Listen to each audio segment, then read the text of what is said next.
রাস্তার পাশে সকল স্থাপনা ভেঙে দেওয়ার উচ্ছেদ অভিযান চলছে। আসলে আমি বলবো এগুলো অভিযান নয়, এগুলো একটা তামাশা।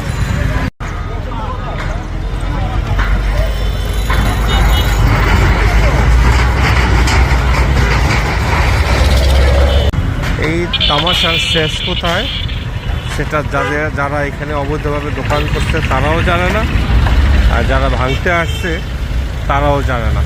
কারণ এখানে এইভাবে প্রতিনিয়ত ভাঙতেছে এরা, কিন্তু এই উচ্ছেদ অভিযান কোনো স্থায়ী অভিযান নয়।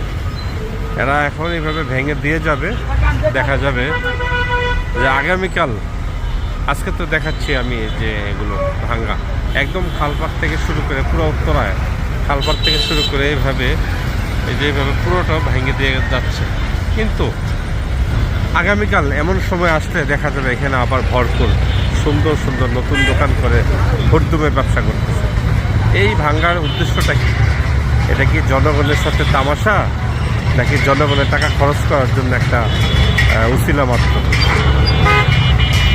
কারণ যদি স্থায়ীভাবে হতো, এই যে মানুষগুলো যারা এখানে যে বিভিন্ন অবৈধভাবে দোকানপাট করে দোকানদারি করতেছে, অনেক দলের নেতাকর্মী আছেন, তারা এগুলো করে ভাড়া দিয়ে খাচ্ছেন।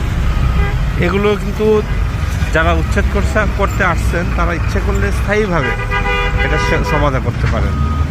এখানে এসে যে দোকানের মধ্যে কর্মচারী পাবে, যে দোকানের সেলসম্যান বা দোকানের মালিক পাবে, তাদেরকে নিয়ে 1 বছর করে জেল দিয়ে দেয়। দোকানের মধ্যে যত মাল সামানা আছে সব কিছু সরকারের কোষাগারে জমা দিয়ে দেয়, তাহলে তার এগুলো সেকেন্ড টাইম বা দ্বিতীয় টাইম কেউ এসে আর করে না। কিন্তু ওরাও জানে, যারা অবৈধভাবে দোকান করছে তারাও জানে যে ম্যাজিস্ট্রেট আসবে, এসে ভেঙে দিয়ে চলে যাবে, সন্ধ্যার পর বা আগামীকালকে আমরা আবার নতুন করে রেডি করে শুরু করে দেবো আমার ব্যবসা পরিচালনা। এইভাবেই চলতেছে বছরের পর বছর। কারণ এটা প্রতি মাসেই দেখতেছে এখানে ভাঙতেছে আর এভাবে করতেছে। এই যে আজকে তো সরাসরি দেখতেছে এখানে ভাঙতেছে, ভাঙতেছে।